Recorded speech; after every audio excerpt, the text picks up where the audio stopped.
नमस्कार।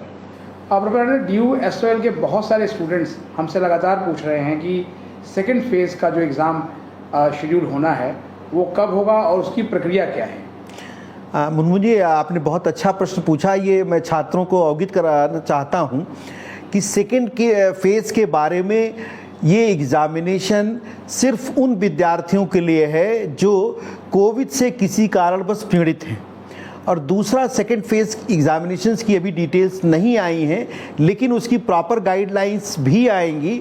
साथ में उन विद्यार्थियों को जिनके लिए ये परीक्षा आयोजित की जाएगी उन सबको कोविड का सर्टिफिकेट या अगर किसी तरीके का उन्होंने ट्रीटमेंट लिया है उन सभी डॉक्यूमेंट्स को अवेलेबल कराना पड़ेगा, और विश्वविद्यालय उसको देखने के बाद भी यह निर्णय देगा कि वह छात्र सेकेंड फेज़ के एग्ज़ामिनेशन के लिए एलिजिबल है या नहीं।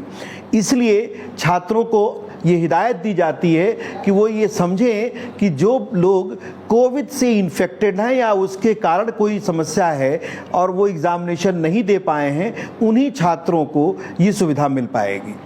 तो ये सुविधा जो है उन सभी विद्यार्थियों को मिलेगी जिन्होंने फॉर्म भरा था, या दोबारा से फॉर्म भरे जाएंगे? निश्चित रूप से ये उन्हीं विद्यार्थियों को लिए हैं जिन्होंने फॉर्म भरा हुआ है और कोविड के किसी इन्फेक्शन के कारण वो एग्ज़ामिनेशन में शामिल नहीं हो पा रहे हैं। तो स्वाभाविक सी बात है उन्हीं छात्रों के लिए ही दोबारा ये परीक्षा आयोजित की जाएगी, और कब की जाएगी ये विश्वविद्यालय का एग्ज़ामिनेशन ब्रांच ही निर्धारित करेगा। तो क्या प्रोफेसर इसके लिए अलग से कोई फीस भी ली जाएगी? अभी इस बारे में विश्वविद्यालय से कोई दिशा निर्देश प्राप्त नहीं हो पाए हैं, लेकिन अगर जैसा ही कुछ दिशा निर्देश परीक्षा नियंत्रक कार्यालय देगा वो हम छात्रों को सूचित करेंगे, या ऐसा कहें कि विश्वविद्यालय खुद उन सभी छात्रों को सूचित करेगा कि उनसे दोबारा फीस लेनी है या और क्या प्रक्रिया होगी। तो मतलब ये दोबारा अभी फॉर्म भरने के लिए कोई भी नोटिफिकेशन नहीं है? बिल्कुल नहीं, अभी तो ये पहले परीक्षा चल रही है और 15 जून तक ये परीक्षाएं हैं जहां तक आपको जानकारी है। 15 जून के बाद यह डिसाइड करेगा विश्वविद्यालय अपने ये जानकारी कि कितने ऐसे छात्र हैं, क्योंकि अभी जो हमारे पास डिटेल्स आई हैं उनके अनुसार बहुत कम ऐसे छात्र हैं जो परीक्षा नहीं दे पा रहे हैं। तो उसके बाद ही परीक्षा नियंत्रक कार्यालय ये डिसाइड करेगा कि कितने छात्र हैं जिनके लिए ये परीक्षा आयोजित होनी है, उसके बाद विश्वविद्यालय निर्णय लेगा।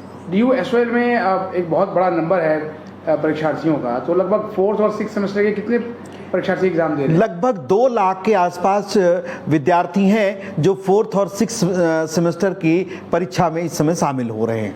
तो एग्ज़ाम ब्रांच ने पिछले दिनों कहा था कि लगभग 97% से ज़्यादा बच्चे एग्ज़ाम में अपीयर हो रहे हैं, तो क्या SOL के भी बड़ी संख्या में विद्यार्थी अपीयर हो रहे हैं? नहीं, मुझे आपको बता दूं SOL में विद्यार्थियों की संख्या लगभग 10 से 15% अब्सेंट होने की हमेशा रहती है, तो मैं ऐसी चीज़ों को नहीं कह सकता 2 लाख में कितने बच्चे शामिल हो रहे हैं, क्योंकि ये सारी जानकारी परीक्षा नियंत्रक कार्यालय के पास उपलब्ध होती है, तो शायद मेरे लिए उचित नहीं होगा बता पाना। लेकिन ऐसा देखा गया क्योंकि इस स्कूल ऑफ ओपन लर्निंग में पढ़ने वाले जो विद्यार्थी हैं काफ़ी कुछ ऐसे भी हैं जो ऑलरेडी जॉब कर रहे हैं या किसी की और कुछ समस्याएं हो सकती हैं, तो अभी तक का जो अनुभव रहा है लगभग 10 से 15% बच्चे हमेशा अब्सेंट रहते हैं। SOL को लेकर कई तरह की सर जो है वो अफवाहें भी मिल रही हैं कि यहाँ गलत सूचनाएं दी जा रही हैं, तो क्या आपको लगता है कि इस तरह के कुछ ग्रुप्स पे कार्रवाई भी होनी चाहिए? मुझे लगता है आपने बहुत अच्छा प्रश्न पूछा है, और मैं सभी छात्रों को, सभी विद्यार्थियों को अवगत कराना चाहता हूं कि कुछ हमारे पास ऐसे चीज़ें आ रही हैं जो सुन करके हम लोगों को दुख होता है। कुछ ऐसी व्हाट्सएप ग्रुप और टेलीग्राम ग्रुप चल रहे हैं जो बच्चों को गुमराह कर रहे हैं, और हमें जो जानकारी मिली है उनके अनुसार इसमें कुछ कोचिंग इंस्टीट्यूट भी शामिल है और कुछ अवांछित तत्व जो कि विश्वविद्यालय में छात्रों को गुमराह करते हैं, ऐसे लोग कुछ ग्रुप चला रहे हैं। इस बारे में मैं इतना ही कहना चाहूँगा क्योंकि हमें शिकायतें मिल रही हैं लिखित रूप से, इसलिए मैं सभी विद्यार्थियों से ये अनुरोध करूंगा कि स्कूल ऑफ ओपन लर्निंग किसी भी तरीके का व्हाट्सएप या टेलीग्राम ग्रुप नहीं चलाता, ना ही किसी को सपोर्ट करता है। इसलिए उन विद्यार्थियों से अनुरोध है कि किसी भी व्हाट्सएप ग्रुप को ज्वाइन करने के पहले वो अच्छी तरीके से जान लें कि उसको नियंत्रित कौन कर रहा है और कौन चला रहा है।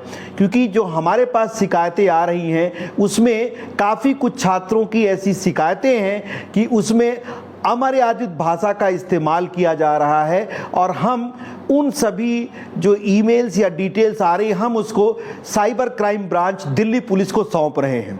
तो मेरा अनुरोध उन सभी छात्र छात्राओं से है कि जो इन सब ग्रुप से जुड़ रहे हैं वो बहुत ही सावधान रहें, क्योंकि किसी भी तरीके से एसओएल किसी भी ग्रुप को सपोर्ट नहीं करता। और ऐसी जानकारी शिकायत हमें मिल रही है कि इन ग्रुपों में बच्चों के साथ अच्छा व्यवहार नहीं हो रहा, दूसरे शब्दों में कहूँ तो उसमें अमर्यादित भाषा का इस्तेमाल हो रहा है जो शायद छात्र और छात्राओं के साथ अच्छा नहीं हो रहा है। बहुत बहुत धन्यवाद प्रोफेसर पांडे, हमें इस अपडेट के लिए। नमस्कार।